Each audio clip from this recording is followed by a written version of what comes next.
Est-ce que ça vous paraît juste? Ah mais totalement, c'est une mesure même de justice. Pourquoi est-ce que le service public de la détention pénitentiaire doit-il être uniquement et exclusivement supporté par le contribuable et par la société? Après, vous l'avez dit dans votre sujet, c'est pas nouveau. Ça a existé jusqu'en 2003. C'est pas nouveau en Europe. Le Danemark, les Pays-Bas, la Suisse, deux grands pays européens actuellement, l'Italie et l'Espagne, sont en train de réfléchir à ce type de dispositif. Moi, j'ai fait une proposition à 5 euros.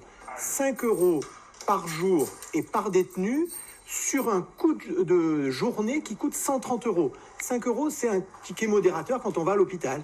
Vous, quand vous êtes malade et qu'on va à l'hôpital, on paie tous, il y a un reste à charge. Et bien moi, il me semble que ça serait une mesure de justice. Est-ce que la condition préalable, ce serait que les prisons soient un peu plus, entre guillemets, confortables? Vous avez vu ce qu'elle dit, la contrôleuse des prisons? Mais elle a raison.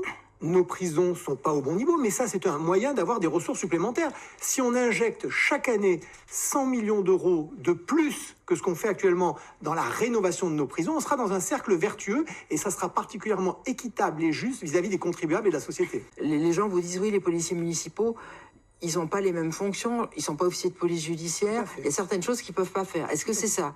Tout à fait, mais vous avez parfaitement résumé la chose. Aujourd'hui, il faut savoir qu'il y a à peu près 28 000 policiers municipaux dans notre pays et qui sont considérés comme la troisième force de sécurité à côté de la police nationale et de la gendarmerie nationale. Ils sont habillés en bleu, ils s'appellent policiers, ils ont une arme à la ceinture, mais ils n'ont pas les mêmes pouvoirs parce que ce sont des agents territoriaux qui dépendent des maires et des communes. Moi, je pense qu'aujourd'hui, la société, elle est mûre pour aller plus loin. Et donc, pour aller plus loin, une fois qu'un maire décide d'avoir une police municipale qui décide de l'armer, la troisième étape, c'est de pouvoir confier à ces policiers municipaux plus de pouvoir judiciaire. Il ne s'agit pas de remplacer les forces d'État, c'est-à-dire police nationale et gendarmerie, par des policiers municipaux. Mais il s'agit d'être pragmatique et d'être plus efficient. Je vais vous donner 2-3 exemples, vous allez vite comprendre. Aujourd'hui, lorsqu'un policier municipal qui fait de la sécurité de proximité patrouille en ville, il ne peut plus contrôler un véhicule pour savoir si ce véhicule est assuré, depuis qu'il n'y a plus le petit papillon vert sur les voitures. Pour savoir si un véhicule est assuré, il faut consulter un fichier. Ce fichier, c'est le fichier des assurances, qui est un fichier judiciaire. Et donc, pour pouvoir consulter ce fichier, le policier municipal doit téléphoner à un policier national ou à un gendarme qui, lui, est au PJ et lui demander si le véhicule est assuré. Est-ce que vous ne pensez pas que cette mesure, très précisément, elle ne pourrait pas être confiée à des policiers municipaux? C'est ça l'idée. Aujourd'hui, il faut savoir que le ministre de l'Intérieur, Bruno Retailleau, et le ministre en charge de la sécurité de proximité, François-Noël Buffet, nous ont confirmé tous les deux qu'ils étaient favorables pour aller plus loin.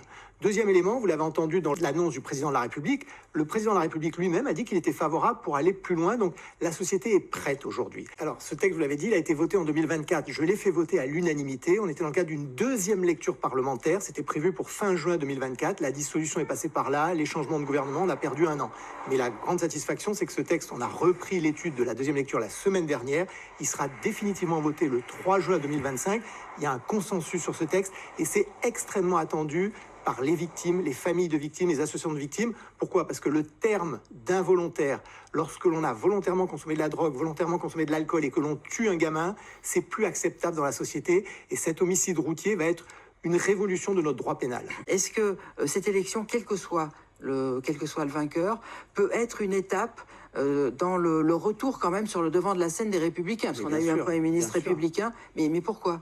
Écoutez, il faut faire un petit peu d'histoire. Les dernières années, depuis Nicolas Sarkozy, on est en perte de vitesse. La dernière élection présidentielle, on a bien vu ce que ça a donné. Donc là, on est passé de 40 000 adhérents à plus de 120 000. Dans notre département des Alpes-Maritimes, on est passé de 4 000 à plus de 6 500. Ça veut dire qu'on sent bien qu'il y a un regain d'intérêt pour notre famille politique, de la droite républicaine, mais plus largement pour les idées de la droite. Ce pays, moi j'en ai l'intime conviction, a besoin des idées de la droite sur le régalien, sur la valeur travail, sur une vision de la société. Et ce regain d'intérêt que l'on mesure avec ces nouveaux militants le démontre. Vous savez qu'on va rentrer dans une campagne de municipale. Est-ce qu'un jour vous pourriez être tenté par cette fonction de maire que vous n'avez jamais exercée? Vous savez, moi je suis né à Antibes, j'aime viscéralement ma ville d'Antibes. Mon engagement politique, c'est la ville d'Antibes. Aujourd'hui, on a un bon maire qui s'appelle Jean Leonetti. S'il décide de se représenter, je m'investirai encore plus dans mon mandat de législatif. S'il décidait de ne pas se représenter, certainement, je solliciterai les Antibois avec un projet et une équipe.